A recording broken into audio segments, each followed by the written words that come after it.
नमस्कार मित्रांनो, मी आहे तुमचा अजिंक्य. मी आहे अंबादेवी मंदिरामध्ये सुरक्षा रक्षक. आज मी ड्युटीवर जाण्यासाठी निघालेलो आहे. आज खूप महत्त्वाचा दिवस आहे. आज आहे दिवाळी. आता मी मंदिरामध्ये आलेलो आहे. मंदिरामध्ये आल्याच्या नंतर बघितलं की आज मंदिरामध्ये खूप प्रचंड प्रमाणामध्ये भक्तांची गर्दी होती. अशा प्रकारे महिला भक्त ओटी भरत होते. मंदिराच्या परिसरामध्ये अशा प्रकारे गर्दी जमलेली होती. आज पोलिसांचा मंदिराच्या आतमध्ये व मंदिराच्या परिसरामध्ये अशा प्रकारे कडक बंदोबस्त लागलेला होता.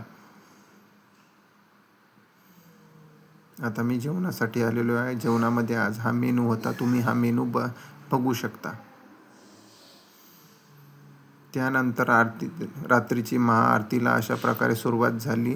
महाआरतीमध्ये अशा प्रकारे भाविकांची गर्दी जमलेली होती व महाराष्ट्राचे लाडके कलाकार शिव ठाकरे आज मंदिरामध्ये येणार होते. त्यांना पाहण्यासाठी भक्तांची गर्दी झाली होती. शिव ठाकरे व त्यांची आजी हे दोघेजण मंदिरामध्ये दर्शनासाठी आलेले होते. भेटूया मित्रांनो पुढच्या व्हिडिओमध्ये. धन्यवाद.